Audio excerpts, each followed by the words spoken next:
He came to the Montana Valley to disappear. No fame, no fortune, just silence, open land, and a dog who never left his side. But after a brutal storm tore through his ranch, his loyal dog stopped, stared at the ground, and began to dig. What lay beneath wasn't just buried metal. It was a secret sealed for over 50 years, a secret powerful men were willing to kill to keep hidden, and a truth that would force one quiet cowboy to choose between walking away or finally standing his ground. What happens next will make you believe in quiet miracles and second chances for the forgotten. Before we begin, tell me where you are watching from. Drop your country in the comments below. If you believe no child or animal should ever face fear alone, hit subscribe now and share this story with someone who needs hope. Bozeman, Montana didn't do gentle introductions.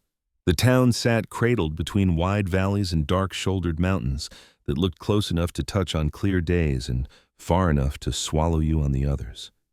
In late October, the air had teeth. It came down out of the bridges in long, steady breaths that smelled of snow even when the sky was still blue. Wind worried at porch railings, pushed tumbleweeds across empty lots, and made the cottonwoods along the creek hiss like they were trading secrets no one was meant to hear. Some mornings, the sun showed up bright and confident, and by lunch the temperature dropped hard enough to turn puddles into glass. Bozeman called it just weather. Canyon Mercer called it honest. The pickup that brought him in was an older Ford with more miles than pride, the kind of truck that had learned to keep going without asking permission.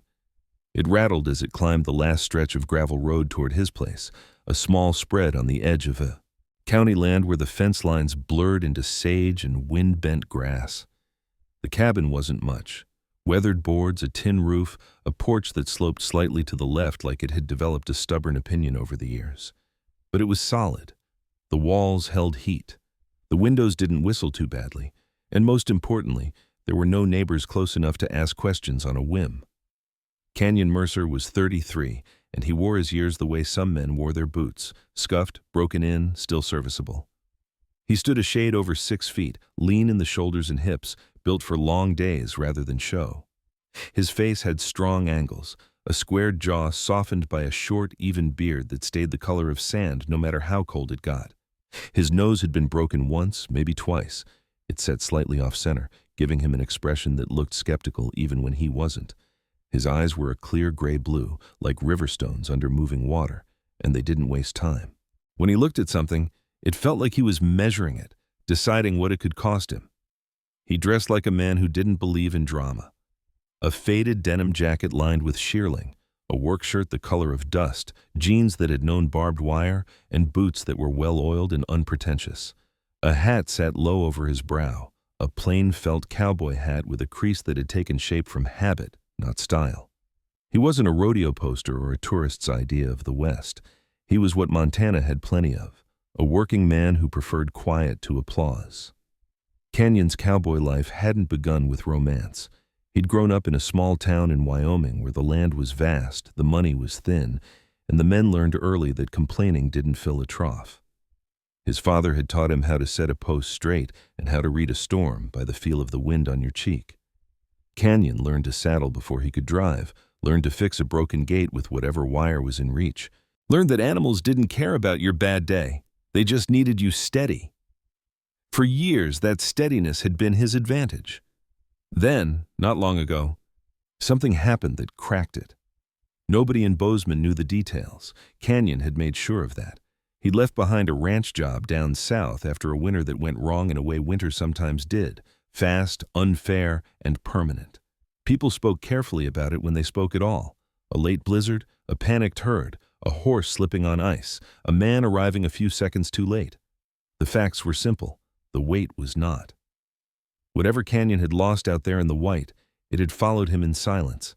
It showed up in the way he startled at sudden noise, the way his hands tightened on tools without him meaning to, the way he kept his words packed away like something fragile. The only creature that could interrupt that silence and survive was Juniper. Juniper, Junie for short, was an Australian cattle dog, a blue heeler, with a compact, muscular frame and a coat speckled in slate and white like someone had flicked paint across her back. Her ears stood tall and alert, always listening, and her eyes were a sharp amber that missed nothing. She moved with purpose, quick and efficient, as if her body was built around one idea. Stay close. Stay ready. People sometimes expected a dog like that to be noisy or wild. Juniper wasn't either. She rarely barked without reason. She communicated in stares, in nudges, in the smallest tilt of her head that somehow felt like a sentence.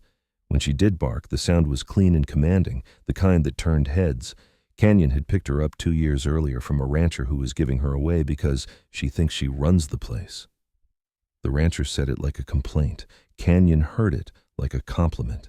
He'd arrived to see a dog sitting on a feed bin as if it were a throne, watching every man and every animal with patient judgment. When Juniper looked at Canyon, she didn't wag. She just studied him. His boots, his hands, his voice. It felt like being inspected by a tiny sheriff. "You coming or not?" Canyon had asked, and Juniper hopped down like she'd already decided. Since then, she'd been his shadow and his anchor. When he worked, she stayed just far enough away not to be kicked, just close enough to be useful. When he ate, she lay nearby, pretending not to care. When he slept, she took the floor beside the bed, positioned so she could see the door. Canyon never trained her to do that. She simply did. That first week in Bozeman, Canyon didn't try to meet people. He drove into town once for supplies, parked his truck at the far end of the lot, and kept his hat low while he walked the aisles of the hardware store.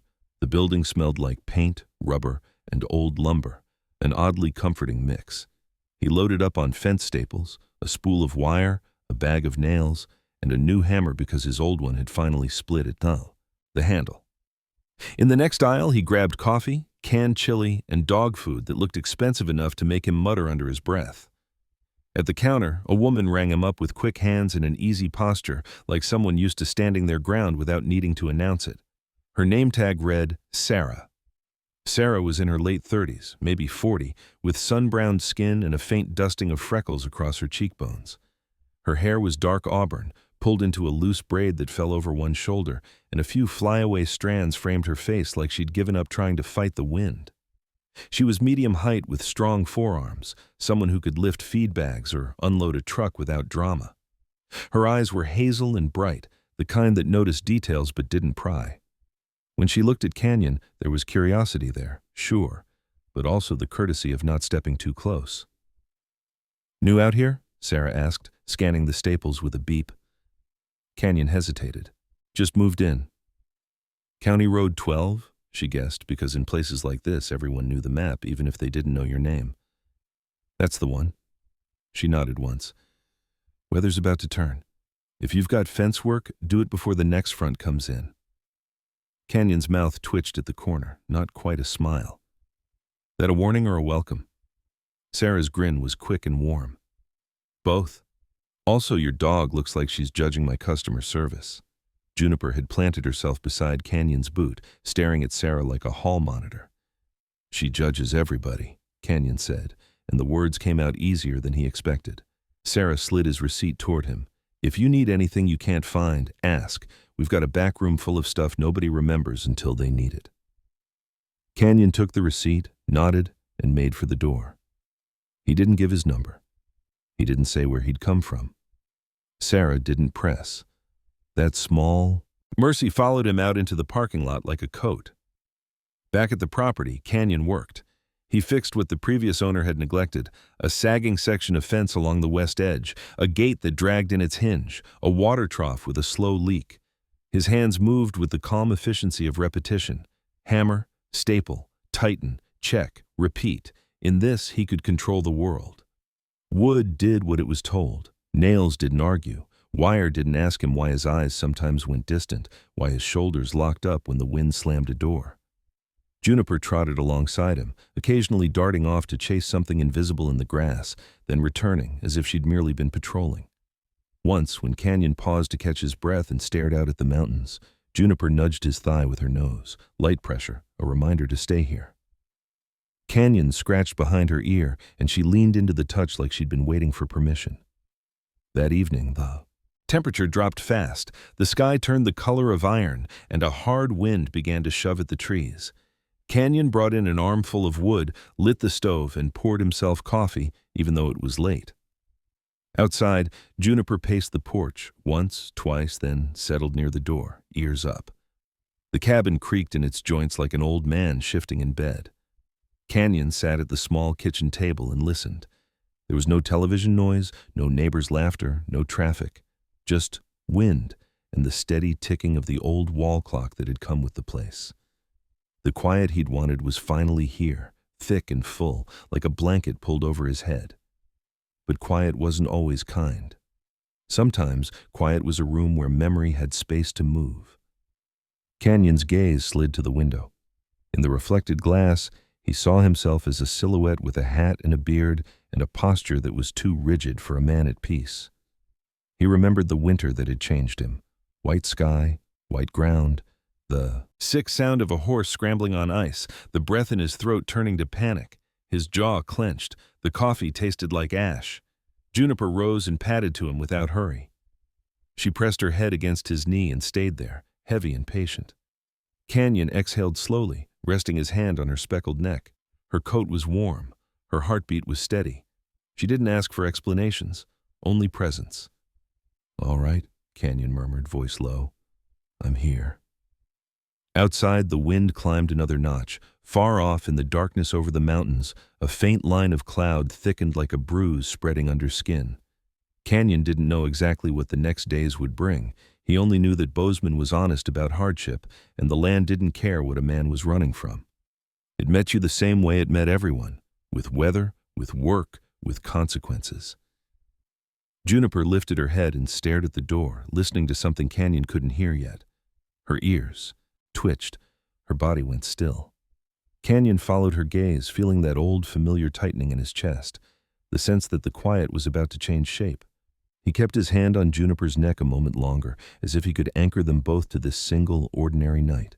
Then he rose, checked the latch on the door out of habit, and looked once more toward the mountains.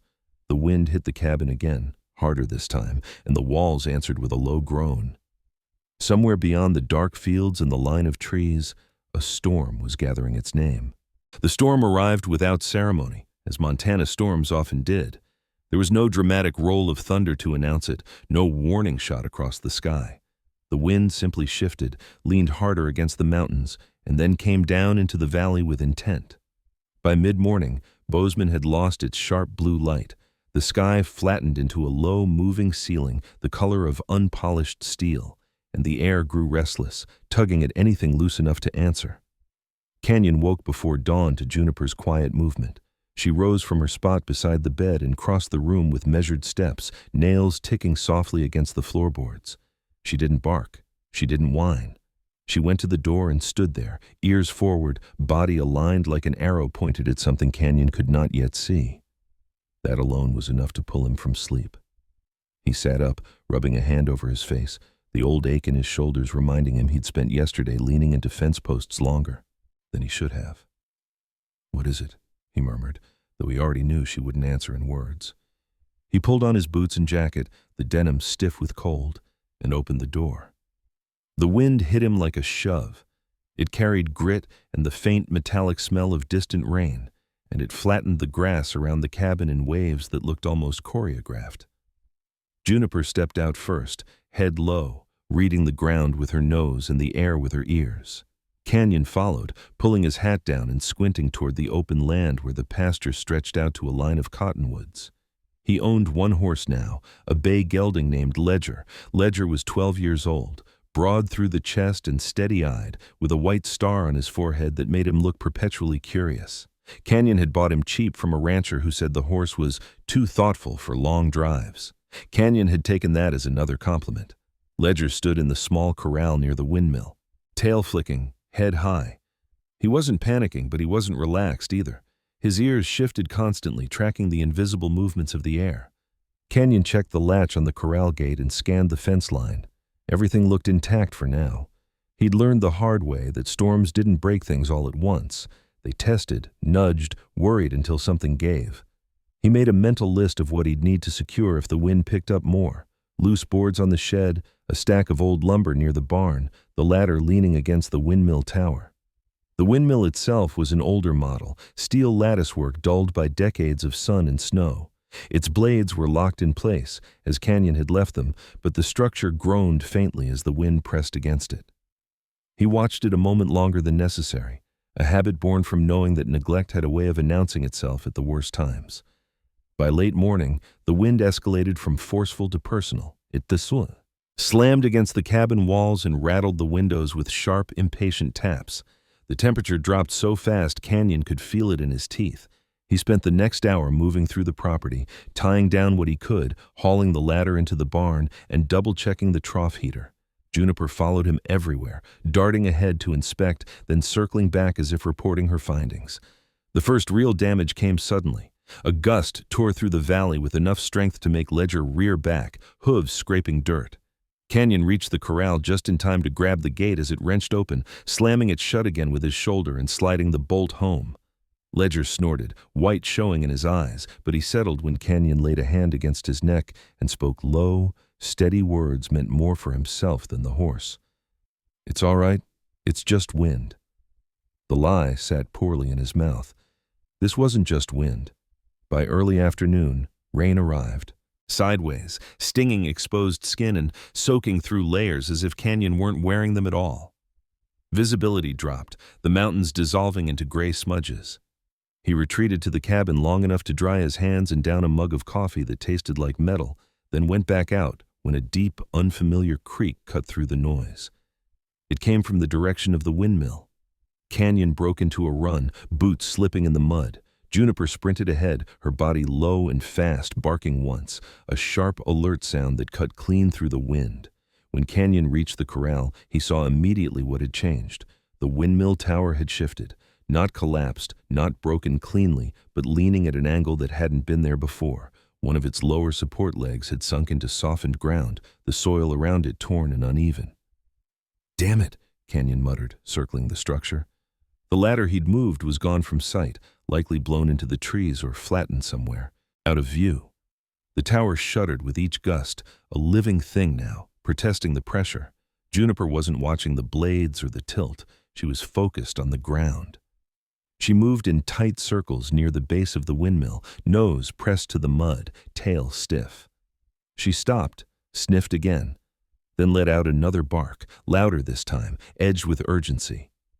Canyon noticed the way her hackles lifted slightly, the way her attention narrowed to a single point just beyond one of the sunken supports. "What is it?" he called over the wind, though again he didn't expect an answer. He crouched, bracing himself against the gusts, and followed her line of sight. The ground there looked wrong. Not broken in the way wind and rain usually managed, but disturbed, as if something underneath had shifted independently of the storm. The mud was darker, pooled in a shallow depression that seemed to deepen even as he watched. Another gust hit, harder than the rest, and the windmill groaned. Like an old ship taking on water, Canyon grabbed the nearest support and leaned into it, instinct overriding caution. The structure held, but the ground beneath it gave another inch. Juniper barked again, sharper now, and danced back a step as the earth settled with a wet, sucking sound. Canyon's pulse kicked up. He released the support and backed away, pulling Juniper with him by the scruff. "Easy," he said, breath coming fast. "Not today." The storm didn't care. Rain intensified, each drop a needle. Canyon made the call to retreat, ushering Ledger into the barn and latching the doors with hands that had gone numb. Juniper followed, shaking water from her coat and immediately posting herself near the entrance, watching the slit of daylight like a sentry. The barn filled with the smells of hay and wet leather and animal heat. Canyon leaned against a post, chest rising and falling, listening to the wind batter the walls. It lasted another hour, then two.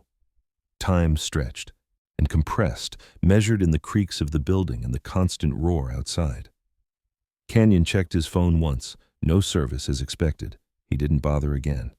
When the wind finally began to ease, it did so unevenly, like a man backing away from a fight without admitting defeat.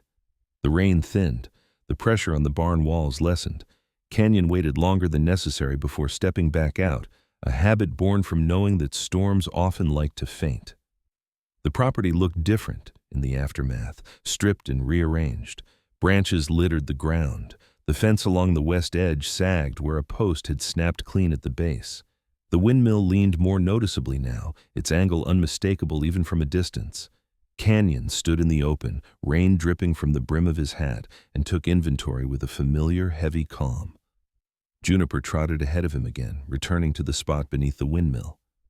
She sniffed, pawed lightly at the mud, then looked back at Canyon with an expression that was unmistakably expectant, not panicked, not fearful, focused. Canyon joined her, kneeling despite the wet seeping immediately into his jeans. He pressed his hand to the ground. It felt colder there, softer, as if the earth itself had been worked over recently. He dug his fingers in a few inches and hit something firmer than stone, smoother than root. He stopped, heart ticking faster. "All right," he said quietly, more to Juniper than to the ground. "I see you." He didn't dig further. Not yet. The storm had taken enough for one day, and Canyon had learned that rushing answers often came with costs you didn't see until later. He stood, wiped his hands on his jacket, and looked once more at the leaning windmill, the disturbed earth at its base, and the wide, empty land beyond. Whatever the storm had started, it wasn't finished. Juniper sat beside him, mud on her paws, eyes bright and fixed on the ground as if it were a puzzle waiting, patiently to be solved. Canyon rested a hand on her head, feeling the steady warmth there, and made a quiet decision. Tomorrow, when the light was clear and the ground had settled, he would find out exactly what the wind had chosen to reveal. Morning came clear and cold, the kind of Montana dawn that felt scrubbed raw by the night before.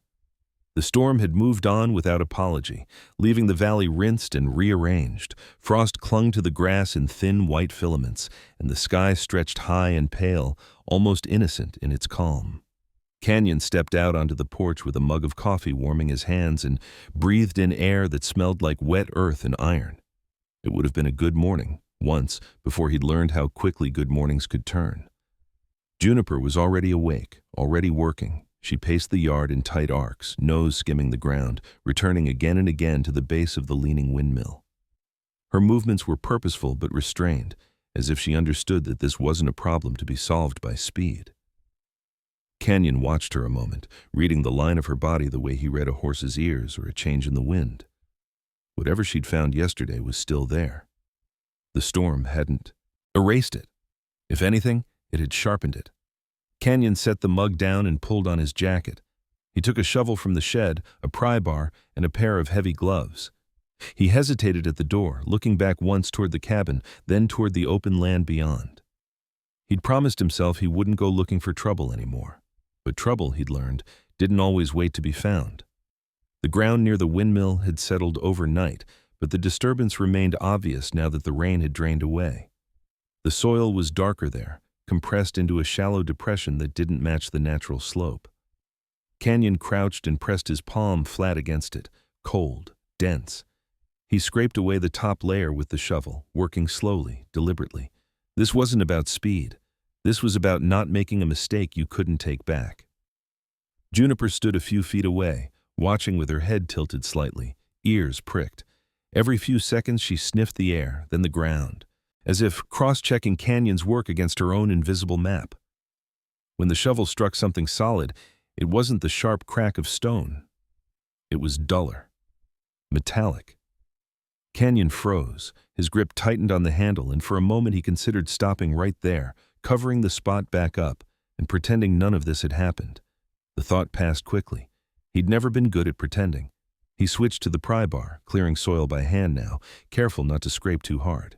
Inch by inch, a shape emerged beneath the mud, a curve, then a seam, then the unmistakable edge of worked metal, dark with age and rusted to a color that blended almost perfectly with the earth around it. "Well," Canyon murmured, voice low, "that's new." Juniper let out a single sharp bark, not excited, not afraid, confirming. The object was round, set flush into the ground with a thick rim and a central hub that hinted at a locking mechanism. Canyon recognized the design from old storm shelters he'd seen on remote properties and in forgotten corners of ranches that had outlived their builders. This one had been hidden intentionally. The windmill hadn't been built over it by accident. It had been planted there like a marker no one was supposed to read. Canyon straightened, scanning the open land around him. The nearest neighbor was far enough away that he could have fired a rifle and gone unnoticed. The road lay empty. Still, the feeling crept up his spine that the earth had just exhaled a secret and wasn't pleased about it. He knelt again, brushing dirt from the metal with his glove. There was a handle, wheel-shaped, frozen with rust. No markings, no warnings, just function. Not today, he told it quietly. Juniper shifted closer, her shoulder brushing his knee. He rested a hand on her back, feeling the solid warmth there. You and me, he added. That's it. Before he could decide what to do next, the crunch of tires on gravel reached him from the road. Canyon stood, wiping his hands on his jeans, and turned as a truck pulled into the drive. It was a county vehicle, white with a seal on the door and mud caked up the sides. It stopped near the fence, and a man climbed out, tugging his jacket tighter against the cold. The man was in his late 40s, tall but slouched slightly at the shoulders, like gravity had been arguing with him for years. He had a broad face, with deep-set eyes, and a beard that had once been carefully trimmed, but now looked like it had lost the argument.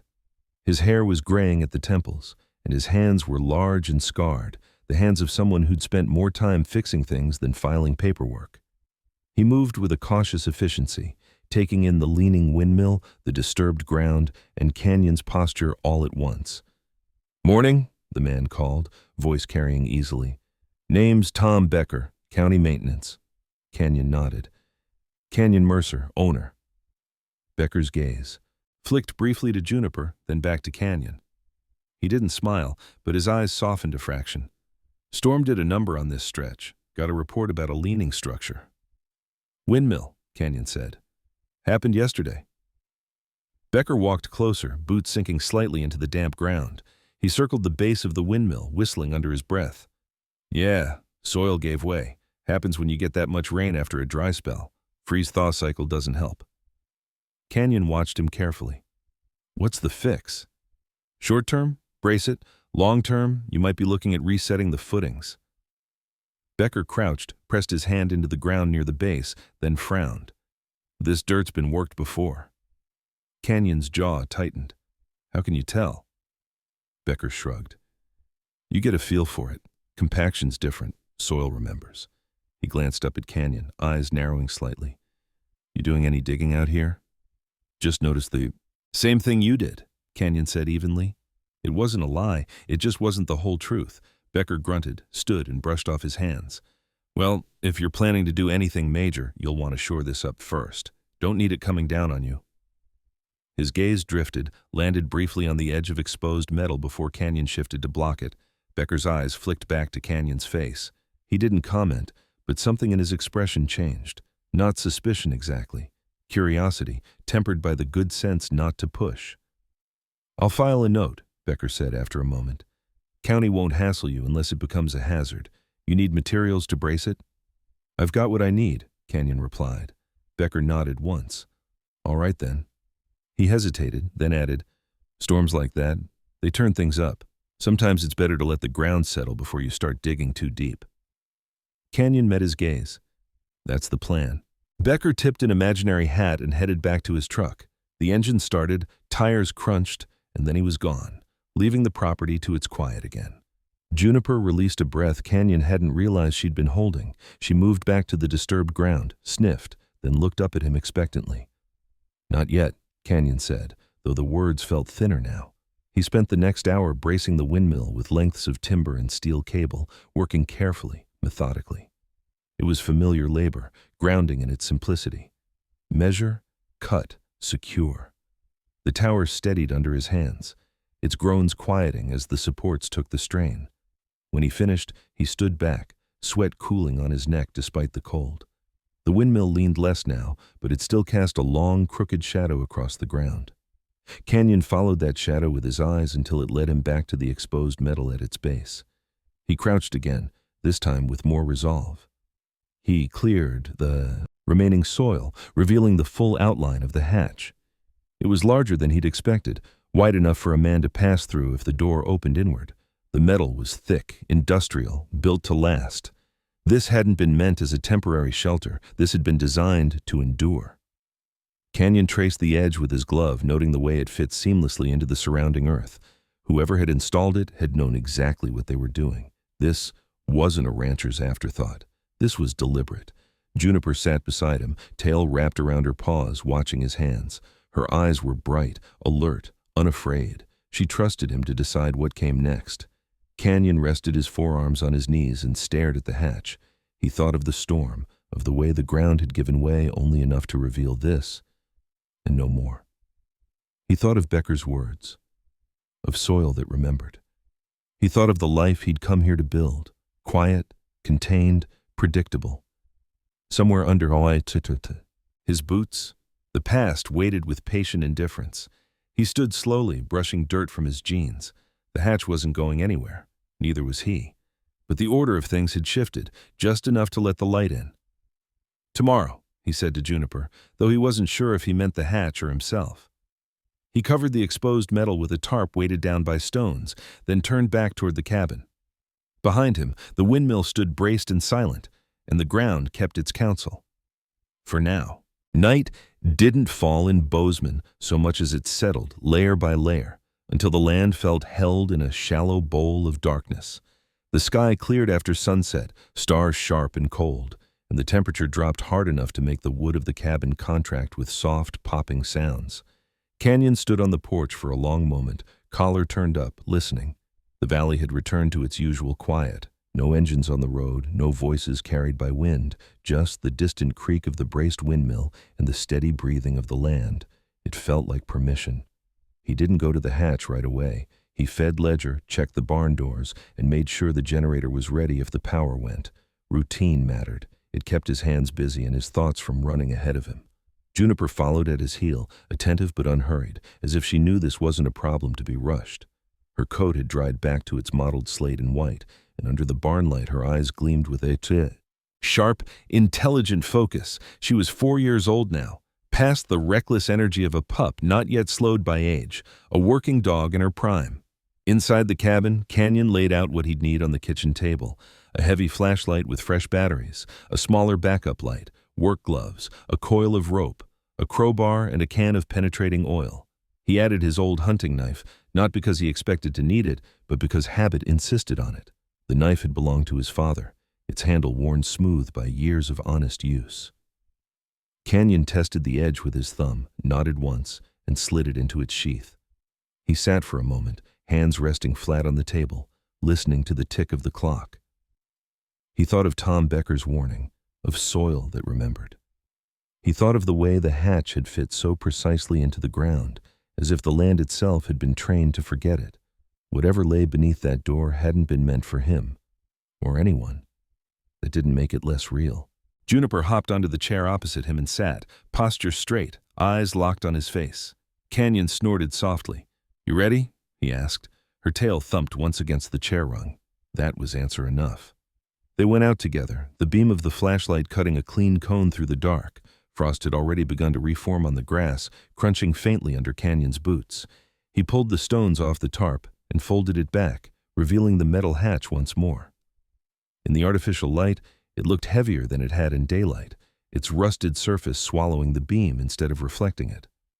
Canyon knelt and sprayed the wheel-shaped handle with oil, the smell sharp and chemical. He waited, then braced himself and tried to turn it. Nothing. He adjusted his grip, planted his boots, and leaned into it with controlled force. The handle resisted, stubborn and absolute.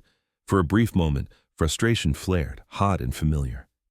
He forced it down, breathed out slowly, and tried again, this time rocking the handle back and forth in small increments.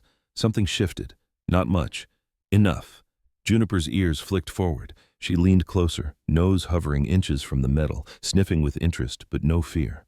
Canyon felt the handle give another fraction, then another, until the sound changed.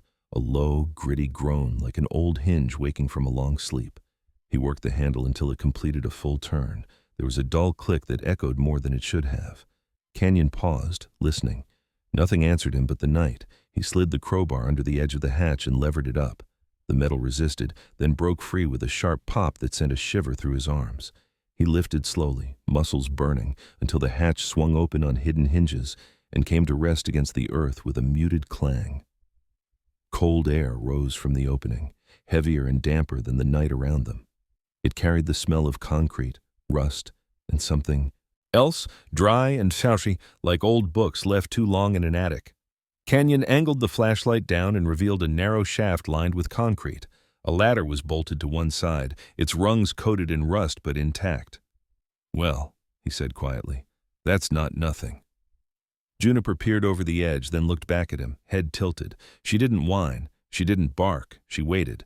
Canyon tied the rope to a solid brace at the base of the windmill, tested the knot, and looped the other end around his waist.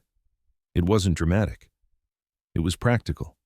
He slung the flashlight over his wrist and started down the ladder, boots finding each rung with care. The air grew colder as he descended, the sounds of the night fading until all he could hear was his own breathing and the faint scrape of metal underfoot. The ladder ended on a concrete floor. Canyon stepped off and swept the beam of his flashlight around. The space was larger than he'd expected, a rectangular room with poured concrete walls and ceiling, utilitarian and bare. Dust coated every surface in a thick gray layer, undisturbed for decades. Against one wall stood a metal shelf, empty except for a few rusted cans that had long since surrendered their labels. A folding table sat nearby, its legs splayed, its surface cluttered with the outlines of things that had once been there. This wasn't a storm shelter built in haste. It was deliberate, permanent. Canyon took a step forward, boots leaving fresh prints in the dust, and felt the weight of the place settle on him. He'd been in confined spaces before, storm cellars, cattle trailers, the cab of a truck during a blizzard, but this felt different. This space had been sealed not just from weather, but from memory. He reached the bottom of the ladder and tugged the rope twice. Above him, Juniper's silhouette appeared at the edge of the opening, ears and head framed by starlight. She let out a soft huff, then began her careful descent, claws, clicking lightly on the rungs. When she reached the floor, she shook herself once and immediately began to investigate, nose low, moving with the focused efficiency of a professional. "Easy," Canyon murmured, though his own voice sounded small in the concrete box. He walked the perimeter, scanning the walls. Electrical conduit ran along one side, ending in a dead panel. On the far wall, an old radio unit sat on a small desk, its dials clouded with dust. The design was dated, mid-century, maybe earlier. Military surplus, if he had to guess. It was the kind of equipment built to outlast the people who used it. Juniper stopped near the desk and sniffed hard, then moved on, circling the room. She paused near the back corner, scratched once at the floor, and looked up at Canyon. He crossed to her, crouched, and brushed dust aside with his glove. There was a seam in the concrete, not a crack but a join. Canyon followed it with his eyes and realized the floor panel was a lid, fitted so neatly it disappeared under dust. He pried it up just enough to peer inside. A storage cavity, dry, carefully sealed. Inside sat a metal box the size of a small suitcase, olive drab and stenciled with markings that had faded into near illegibility. The latches were intact. Canyon lifted it out, surprised by the weight, and set it on the table. Dust puffed up around it like a released breath. He didn't open it yet. Instead, he took another slow sweep of the room, committing details to memory. The desk, the radio, the empty shelves. This place had been used, but not lived in. Whatever business had been conducted here had been brief and purposeful. And then it had ended. Canyon returned to the box and ran a gloved hand over its surface. His pulse had settled into a steady, deliberate rhythm. This wasn't fear exactly. It was recognition. The sense that he was standing at the edge of a story that had begun long before him and had been waiting, patiently, for someone, stubborn enough to finish it. Juniper sat beside the table, eyes fixed on the box. Her tail lay still against the floor, her body coiled with quiet attention. She smelled something Canyon couldn't, something old and significant. Her instincts had led them here. Now it was his turn. He unlatched the box. The sound was loud in the enclosed space, final. Inside, cushioned by yellowed cloth, lay a leather-bound journal and a smaller, carefully wrapped object that looked like a reel of magnetic tape. The leather was dark and worn smooth at the edges, the kind that softened with age rather than cracking. Canyon lifted the journal, feeling its weight, its history. The first page bore a name, written in careful, disciplined script. Harlan Mercer. Canyon's breath left him in a slow, controlled exhale. His great-grandfather, a man he knew only from a handful of photographs and half-remembered stories about hard winters and harder choices. He closed the journal without reading further. Not tonight. Canyon repacked the box, securing the contents with care, and closed the lid. He took one last look around the room. The sealed walls, the quiet radio, the dust that had been disturbed for the first time in a generation. He knew enough now to understand the shape of what lay ahead. This wasn't just about a hidden room or a buried door. This was about inheritance of a different kind. He clipped the flashlight off, plunged the room into darkness, and guided Juniper back to the ladder. The climb up felt longer than the descent, the night air above colder but somehow lighter. When they emerged, Canyon pulled the hatch closed and rotated the handle back into its locked position. He covered it again with the tarp and stones, erasing their passage as best he could. Back in the cabin, he set the metal box on the kitchen table and sat across from it, hands resting on his knees. Juniper lay at his feet, head on her paws, eyes open and watchful. Outside, the windmill creaked. Softly, steady now, braced and obedient, Canyon looked at the box and made a decision that felt as heavy as it did inevitable. Tomorrow, he would start reading. Morning arrived without ceremony, pale light sliding through the kitchen window and settling on the metal box like a question that had waited all night to be asked. The cabin was quiet except for the ticking clock and the soft rhythmic sound of Juniper breathing at Canyon's feet. Outside, the windmill creaked once and then went still, as if even it were listening. Canyon hadn't slept much. He'd lain in bed staring at the ceiling, the image of the leather-bound journal fixed behind his eyes. He told himself he would wait until morning, and he had. That was a small victory. Discipline mattered when curiosity threatened to turn reckless. He brewed coffee strong enough to bite back, poured a bowl of kibble for Juniper, and sat at the table across from the box. The metal was cold under his palms as he opened it again, slower this time, more deliberate. The journal lay exactly where he'd left it, its dark leather surface worn smooth by hands long gone. He lifted it out, surprised again by its weight, not just physical, but implied, like a stone pulled from deep water. The first pages were orderly, dates written neatly in the upper corner. Weather notes, calving numbers, fence repairs, mentions of neighbors whose names Canyon half recognized from old land records. Harlan Mercer wrote like a man who believed that if you kept good records, the world would stay understandable. The handwriting was firm, slanted slightly to the right, confident without flourish. Canyon could almost see the man behind it, broad-shouldered, sun-browned, steady-eyed, a rancher, a builder, someone who trusted routine. He turned pages slowly, coffee cooling beside him. Juniper lifted her head once, watched him, then settled again. The early entries were comforting in their simplicity. Hard winters, dry summers, market prices that never quite made sense, a life measured in seasons and labor. Then, without warning, the tone shifted. The dates jumped. Weeks passed between entries. The handwriting tightened, strokes more compressed, as if the writer were conserving space or breath. Familiar details gave way to oblique references. Met with F today. B insists we move sooner. The site is secure. Canyon's brow furrowed. There were no explanations, no context, just statements dropped like fence posts into unknown ground. He read on, pulse steady but alert. Harlan mentioned a partnership, unnamed at first, then reduced to initials, F and B. The language was careful, guarded. Words like investment, arrangement, and contingency appeared with increasing frequency. This was no longer the journal of a man concerned with cattle weights and fence lines. This was something else entirely. Canyon closed the journal and leaned back in his chair, staring at the wall. He didn't like puzzles that came without edges. He didn't like half-truths. He especially didn't like the feeling that his great-grandfather had lived a life Canyon had never been told about. He opened the journal again, flipped ahead. The entries grew darker, more anxious. One line, written in a hand that pressed so hard the ink had bled through the page, caught his eye. A man can build something so carefully that even he forgets what it's meant to hide. Canyon swallowed. The room felt smaller. A knock at the door cut through the silence, sharp and unexpected. Juniper was on her feet instantly, a low warning sound vibrating in her chest. Canyon stood, hand instinctively resting on the edge of the table, then moved to the door. Outside stood a woman he'd met only once but recognized immediately. Alara Finch wore a long wool coat the color of pine needles and a knit scarf wrapped loosely around her neck.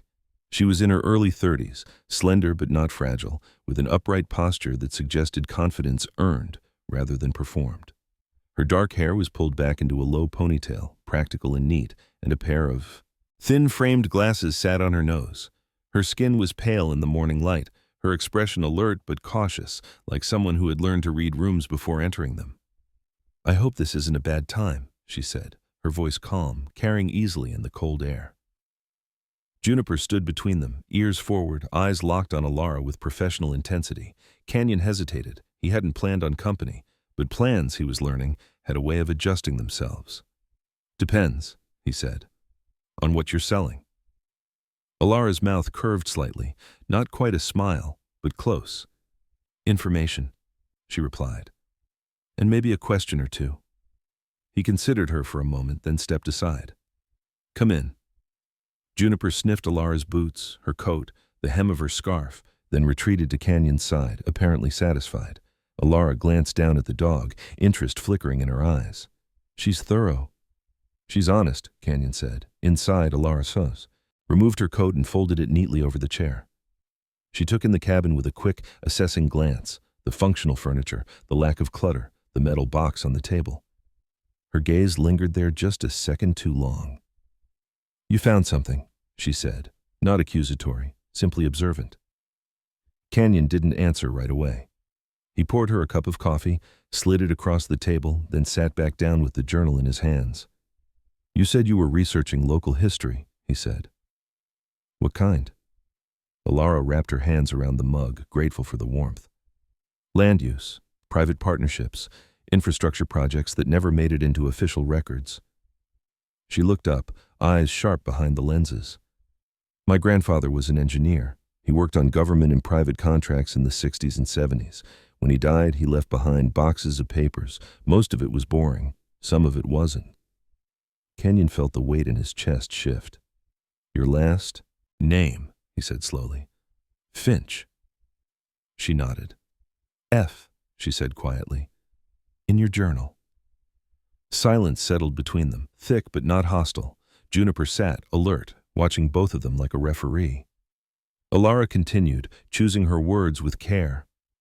"I wasn't sure at first. The initials could have meant anything. But when the storm hit and I heard about a leaning windmill on a Mercer property, some pieces started lining up.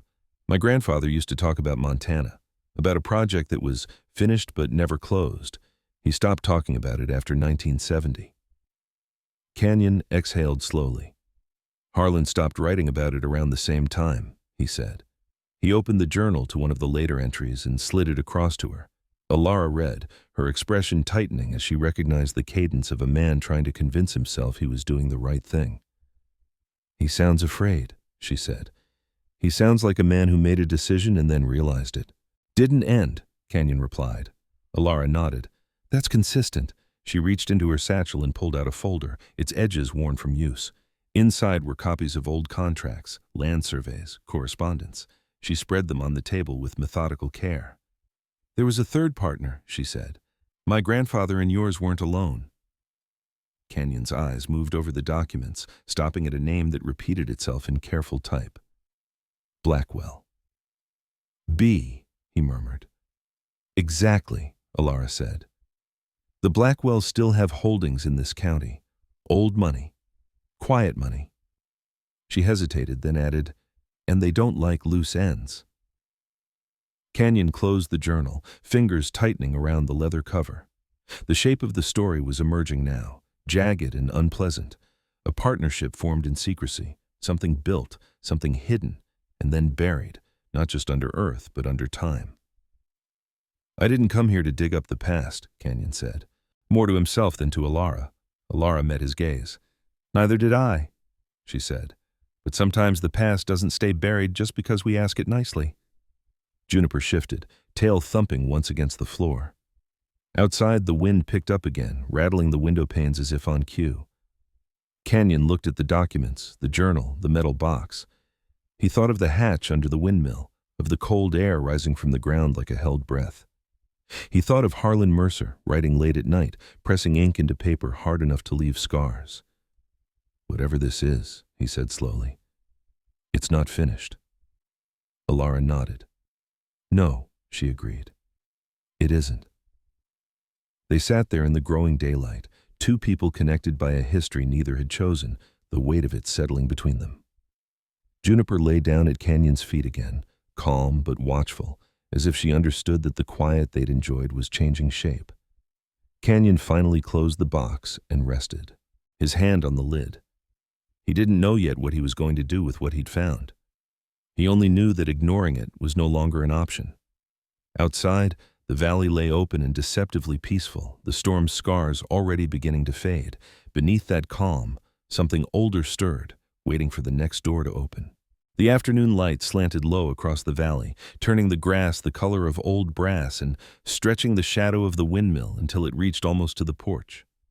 Alara had left an hour earlier, her satchel heavier with copies and notes, her expression tight with the knowledge that curiosity had crossed into consequence. Canyon watched her car disappear down the gravel road, then stood there longer than necessary, listening to the sound fade. When quiet returned, it felt thinner than before, like ice that had already cracked once. Inside, the journal and documents were locked away, not hidden exactly, but placed with intention. Canyon had learned that hiding things too well often made you forget where you'd put them, and forgetting was a luxury he didn't have. He fed Ledger, walked the fence line again, and forced himself through routine as if it could nail the day back into place. Juniper tracked him step for step. Her energy coiled, her attention flicking toward the road more often than usual. It was nearly dusk when the truck arrived. Canyon heard it before he saw it, a smooth engine note, wrong for the road, confident in a way that suggested it didn't expect obstacles. He straightened from the gate he'd been checking and turned as a black SUV crested the small rise and rolled down toward the house. It was clean, too clean, its tires barely dusty. The vehicle stopped short of the porch, leaving a deliberate distance, like a man who wanted room to maneuver. Juniper moved to Canyon's side without being told. She didn't bark, she didn't growl. She simply stood, body angled forward, eyes fixed on the vehicle. The driver's door opened, and a man stepped out. He was in his late 40s, tall and trim, wearing a dark wool coat that fit him perfectly, and boots polished enough to reflect the dying light. His hair was dark, streaked with gray at the temples, styled neatly back from a high forehead. He was clean-shaven, his jaw sharp and precise, the kind of face that looked sculpted rather than grown. When he smiled, it was brief and contained, like a gesture practiced in mirrors. He took a moment to survey the property, the leaning windmill, the barn, the quiet land stretching away on all sides. Then he looked at Canyon, his gaze direct and assessing. "Mr. Mercer," he said, voice smooth, carrying easily. "I'm Gideon Blackwell." Canyon didn't move. "You're a long way from town," he replied. Gideon smiled again, thinly. "I find the important things are rarely near convenience." He walked closer, stopping a few feet short of the porch. Up close, Canyon noticed the man's eyes, dark, intent, missing the small, softening cues that came with genuine warmth. There was nothing casual about him. Everything about Gideon Blackwell felt deliberate. "I'm here because of a misunderstanding," Gideon continued, "one that's better resolved early." Juniper's ears flicked. Canyon rested Bathos' head, hand lightly on her collar. "I'm not aware of any misunderstanding." Gideon's gaze dipped briefly to the dog, then returned to Canyon's face. "A storm has a way of stirring things up," he said. "It exposes old infrastructure, old agreements." He paused. "Old obligations." Canyon felt the words settle in his chest like stones. "You should be more specific." Gideon exhaled slowly, as if indulging a child. "My family has held interests in this valley for generations, quietly, legally. Recently, certain artifacts tied to those interests have come to light. I'm here to ensure they're handled appropriately." "By you," Canyon said flatly. "By us," Gideon corrected. "All parties involved." Canyon's jaw tightened. "You should leave." For the first time, Gideon's smile faded completely. "I don't think that's necessary," he said, tone still calm, but now edged with something harder. "You see, when something belongs to more than one party, unilateral decisions tend to create problems." Juniper let out a low, resonant growl, the sound rolling up from her chest without escalating. It was a warning, not a threat. Gideon's eyes flicked to her again, sharper this time. "You have a good dog," he said. "Protective." "She's honest," Canyon replied. "I mentioned that earlier today." Gideon's lips twitched. "I'm sure." He reached into his coat and withdrew a card, holding it out between two fingers. He didn't step closer. He waited for Canyon to come to him. Canyon didn't. "Say what you came to say." Gideon sighed, then slipped the card back into his pocket. "Very well. The Blackwell family has maintained records of a joint venture initiated in the late 1960s. Those records indicate assets secured on or beneath this property, assets that do not belong solely to you." "There's nothing here," Canyon said, voice steady.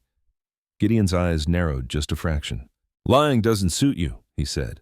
"I'd advise against it." Silence stretched between them, the light fading fast now. Somewhere in the distance, a bird called once, then fell quiet. "You'll want to be careful how you proceed," Gideon said finally. "History has a way of repeating itself when people get sentimental." Canyon took a step forward. Gideon didn't move, but his shoulders tensed. "You don't know anything about me," Canyon said. "And you don't get to tell me what belongs on my land." Gideon studied him for a long moment, then nodded, as if confirming something to himself. "I'll be in touch," he said. "One way or another." He turned and walked back to the SUV without another word.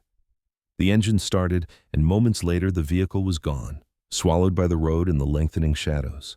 Canyon stood where he was until the sound faded completely. His pulse was steady, but his hands felt cold. Juniper looked up at him, amber eyes searching his face. He knelt and pressed his forehead briefly to hers, breathing in the familiar scent of dust and fur. "Good job," he murmured. "You saw him too." Night settled fully, decisive and quiet.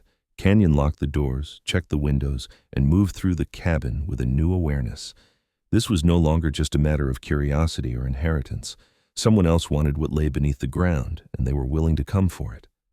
Later, after feeding Juniper and sitting with the weight of the day, Canyon returned to the table and opened the metal box once more.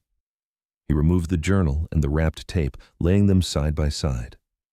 Gideon Blackwell's face rose unbidden in his mind, smooth, confident, dangerous in his certainty. Canyon picked up the tape, turning it over in his hands. The label was handwritten, the ink faded but legible. He set it down and closed the box. Outside, the windmill creaked softly, the sound now a reminder rather than a comfort. Canyon knew, with a clarity that cut through the fatigue, that whatever his great-grandfather had buried wasn't just history, it was leverage. And men like Gideon Blackwell didn't knock twice without reason. Tomorrow, Canyon would listen to the tape. The night Canyon chose to listen was colder than the last, the kind of cold that crept in low and patient, settling into the bones of the house. He waited until after dark, not because daylight would have made a difference, but because some truths seemed to require shadow. The cabin lamps were dimmed to a single pool of light over the kitchen table. Outside, the valley lay quiet, the windmill steady, its creak now familiar enough to feel like breathing. Juniper lay near the door. Head up, eyes open, she had not relaxed since Gideon Blackwell's visit. Her body held a constant readiness, as if she expected the night itself to knock. Ledger shifted once in the barn, then stilled. Everything waited. Canyon brought the metal box to the table and opened it carefully, as if the sound might travel. He removed the journal first and set it aside. Tonight was not for ink. Tonight was for voices. The tape lay wrapped in waxed paper, the label yellowed, the date written in a firm hand, 1969. He turned it over once, feeling the weight of it, then reached for the old radio unit he had carried up from the bunker earlier that day. It sat now at the far end of the table, dust wiped away, cables checked, the power cord plugged into the generator outlet. The machine was heavy, built in an era when durability mattered more than elegance. Its dials were stiff, its switches clicked with authority. Canyon threaded the tape slowly, hands steady. He had done this before, years ago, helping an old rancher digitize family recordings. He remembered the care required, the way old tape demanded patience. When it was seated properly, he paused, resting his fingers on the edge of the table. Juniper rose and came to stand beside him, pressing her shoulder lightly against his leg. He placed a hand on her head, grounding himself in the familiar warmth. "All right," he said softly, though he wasn't sure to whom. "Let's hear it." He pressed play. At first there was only static, thin, insistent, like wind through dry grass. Canyon adjusted the dial slightly. The static thickened, then thinned. A faint pop, then a breath, close to the microphone, uneven and old. Is this recording?" a voice asked, wavering. It was male, strained, the vowel softened by age and regret. There was a shuffling sound, then a cough that seemed to shake the room. Canyon's spine tightened. He knew this voice, though he had never heard it before. He recognized the cadence from Alara's careful speech, the rhythm of someone trained to think in systems. This is Finch," the voice continued. "Elliot Finch. I don't know who will hear this. I don't know if anyone should." The name landed with weight. Juniper's ears flicked. The tape hissed, then steadied. "We were partners," Finch said. "4 of us. Harlan Mercer, myself, Thomas Blackwell, and Mateo Reyes." There was a pause, long enough to feel intentional. Mateo was the mind. He saw patterns the rest of us didn't. Numbers, markets, land values. He could read them like weather. We trusted him. We said we were brothers. Canyon's breath slowed, controlled. He stared at the radio, at the small spinning reels, as if they might show him more than sound. "The project was meant to be temporary," Finch went on. "A holding structure, a way to protect assets during uncertain times. That's what we told ourselves. Mateo built it. He designed most of it. He believed in the work." The static surged briefly, then receded. "It changed when the money grew," Finch said quietly. "When Thomas decided protection wasn't enough, he wanted ownership. He said Mateo was an outsider, that the assets should stay with families who belonged here." A bitter sound escaped him, half laugh, half sob. "I didn't argue hard enough. Harlan argued, but not hard enough either." Canyon closed his eyes. He could see Harlan Mercer in the few photographs he'd known, standing straight, hat in hand, eyes squinting into sun. A man who knew when to speak and when to hold back. The idea that he had held back at the wrong moment settled like ice in Canyon's chest. "There was a meeting," Finch said. "Out by the creek. We told Mateo we needed to move the records. He trusted us. He always did." Another pause, longer this time. When Finch spoke again, his voice was thinner. "Thomas brought a gun. I didn't know he would. I swear I didn't know."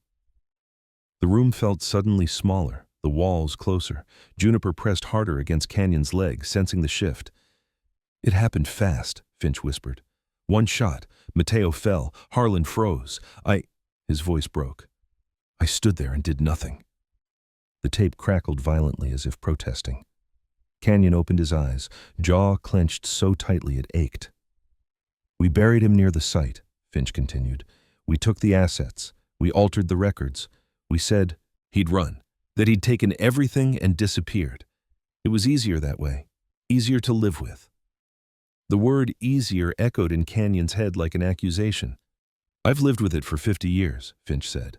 "It has poisoned everything, my work, my family. I don't sleep. I see him when I close my eyes." A ragged breath. "If you are hearing this, it means the ground has given up what we tried to hide. It means we failed." The reels slowed. Finch's voice returned one last time, barely audible beneath the hiss.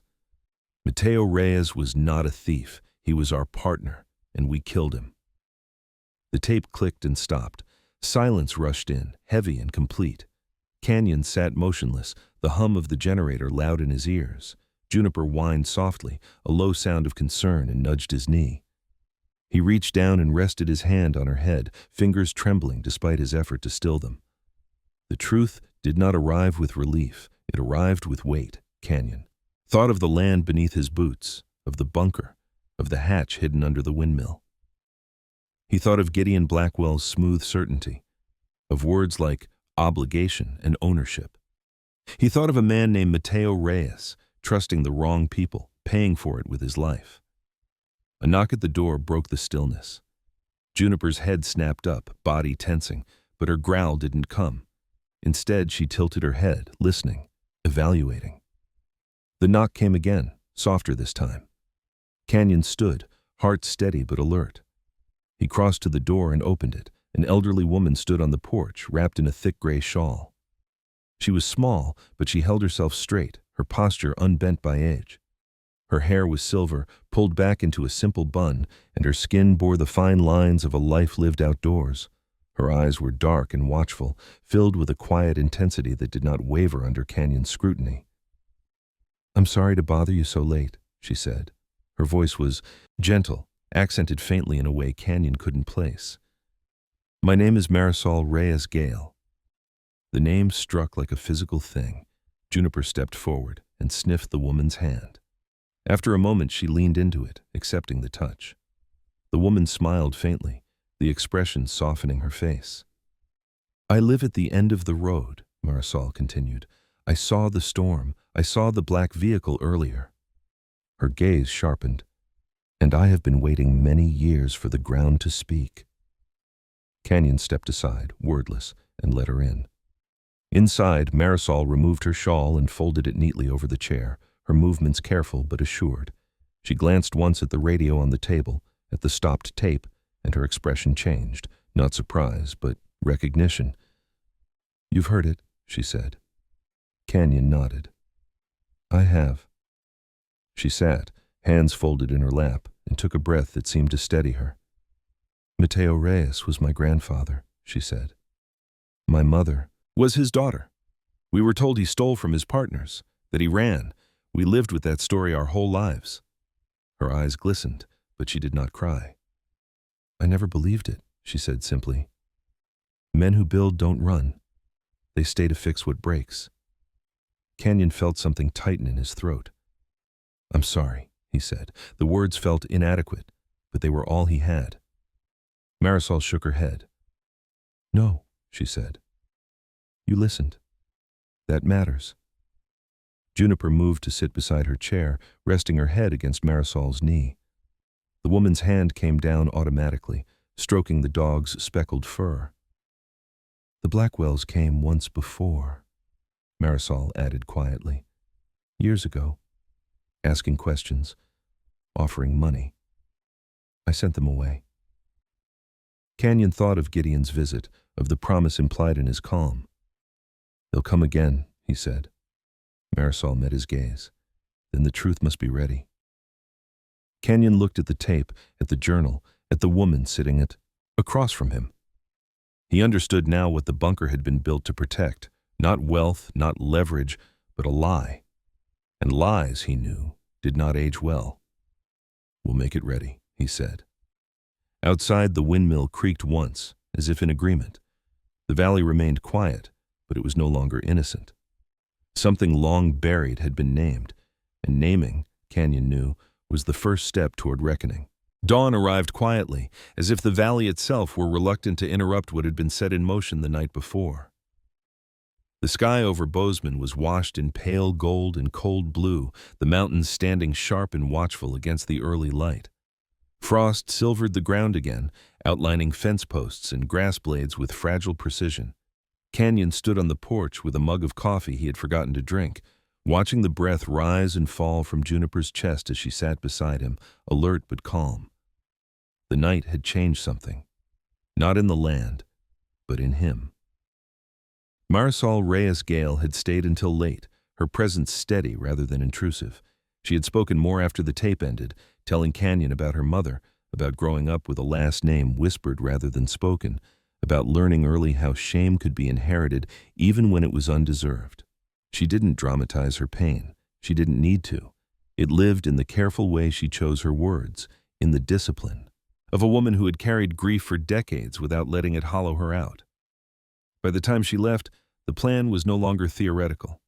Canyon finished his coffee and set the mug down. He turned back into the cabin and began to prepare.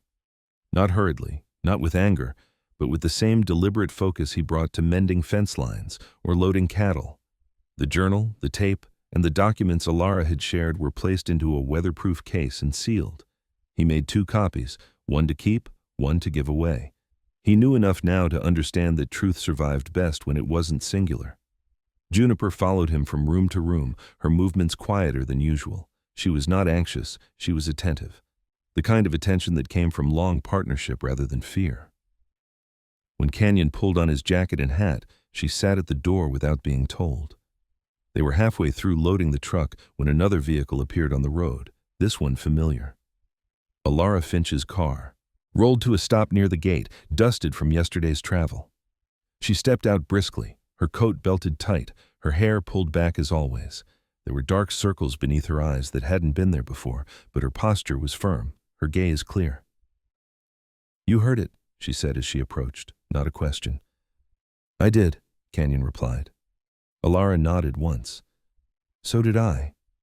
I went back through my grandfather's papers last night, cross-referenced names, accounts, land trusts." She exhaled. "It's worse than I thought." She laid a folder on the tailgate and opened it. Inside were copies of old bank records, shell corporations, and trust agreements, financial architecture designed to outlive scrutiny. "The Blackwells didn't just take what wasn't theirs," she said. "They built a system to keep it." Canyon closed the tailgate. "Then it's time to break it." Alara studied him, then glanced at Juniper. "You're serious?" "I didn't come here to be brave," Canyon said. "I came here to be done running." They drove into town together, the road unspooling under the tires. Canyon felt the familiar tension in his shoulders as the buildings closed in, but it didn't overwhelm him. This time, he wasn't alone, and he wasn't guessing. He was carrying facts. The sheriff's office sat on a corner near Main Street, unremarkable and solid. Sheriff Daniel Cole met them at the door. He was a man in his mid-50s, broad-shouldered with a graying mustache and eyes that had seen enough trouble to recognize it early. He wore his uniform like a tool rather than a symbol, practical and unadorned. Cole listened without interruption as Canyon and Alara laid out the story, the evidence spreading across his desk like pieces of a long-hidden machine. When the tape played, Cole leaned back in his chair, jaw tightening. He did not stop it when the confession grew uncomfortable. He let it run to the end. "That's a homicide," Cole said when the room fell silent again. "Cold case, but not dead." He looked at Canyon. "You understand this won't be quick." "I understand," Canyon replied. Cole nodded, then looked at Alara. "And you?" She straightened. "I'm not protecting ghosts anymore." The next hours moved with an unfamiliar urgency. Statements were taken, evidence logged, phone calls made. By midday, word reached Canyon that Gideon Blackwell had attempted to access county records related to the Mercer property that morning. Too late. The confrontation came sooner than Canyon expected. He was back at the ranch when the SUV returned, black and gleaming in the afternoon sun. This time it didn't stop short. It rolled right up to the porch. Gideon Blackwell stepped out, his coat immaculate, his expression sharpened by irritation rather than surprise. He had lost the luxury of subtlety. Two men exited the vehicle behind him, both younger, both broad, dressed. Plainly. Enforcers, not partners. "Mr. Mercer," Gideon said, voice clipped, "you've complicated things." Canyon stood his ground. Juniper moved forward half a step, her stance unmistakable. "You should leave," Canyon said calmly. "Now," Gideon laughed, short and humorless. "You don't have the leverage you think you do." "Actually," a voice said from behind the SUV, "he does." Sheriff Cole stepped into view, flanked by two deputies. Their hands rested near their belts, relaxed but ready. The valley seemed to hold its breath. Gideon's expression shifted, the first real crack Canyon had seen. "This is unnecessary," Gideon said. "We can resolve this privately." "Not anymore," Cole replied. "You're under investigation for obstruction, fraud, and conspiracy related to a homicide." The word homicide landed hard. The arrest was not dramatic. There were no raised voices, no sudden movements. Gideon's hands went up slowly, his jaw, clenched in disbelief more than fear. The men with him froze, then followed suit when the deputies moved. Juniper did not bark. She watched, silent and unblinking, until the SUV was gone. The days that followed were filled with paperwork and waiting. Lawyers became involved. The story spread, first quietly, then with momentum. The name Mateo Reyes appeared in print for the first time in decades, not as a thief, but as a victim. The final act took place weeks later in a modest conference room in town. Canyon, Alara, and Marisol sat together at the table. Documents lay neatly arranged. Canyon signed first, his name steady on the page. He relinquished any claim to assets derived from the old partnership. Alara followed without hesitation, Marisol's hands trembled when she accepted the papers, but her voice did not. "My grandfather built something," she said, "and today it's returned." Outside, the sun shone clean and bright. Canyon sold the ranch later that season, not to developers, but to a conservation trust that promised to keep the land whole and open. He kept the cabin until the paperwork was done, then packed what mattered: tools, clothes, the journal, and a photograph Marisol had given him of Mateo Reyes as a young man, standing beside a half-built structure and smiling at something just out of frame. On his last morning, Canyon stood by the windmill one final time. The hatch beneath it had been sealed permanently, its purpose fulfilled. Juniper sat beside him, tail thumping softly. "Well," Canyon said, resting a hand on her head, "we did what we could." Juniper leaned into his leg, satisfied. As the truck rolled away, the valley opened before them, wide, honest, unafraid. Canyon didn't know exactly where he was going next. He only knew that the weight he'd carried into Montana no longer owned him. Some things were meant to be buried, others were meant to be brought back into the light, and sometimes doing the right thing was the only way forward. Sometimes miracles don't arrive with thunder or fire from the sky. Sometimes they come quietly, through a loyal dog, a buried truth, or a tired soul who finally chooses what is right. This story reminds us that God often works in silence. He plants truth where no one is looking. He waits patiently, even when generations pass, until the right heart is ready to listen. In our daily lives, we may feel forgotten. We may carry pain that no one sees. But just like the land in this story, nothing God plants is ever truly lost. What is buried in darkness will one day rise into the light. If this story touched your heart, may God bless you and protect those you love, especially the children, the animals, and the quiet souls who feel alone today. Take a moment to share this story with someone who needs hope. Leave a comment below and tell us what part stayed with you. And if you believe that kindness still matters, that second chances still exist, and that God still works in quiet miracles, please subscribe to the channel and walk with us on the next journey. May God's peace be with you, always.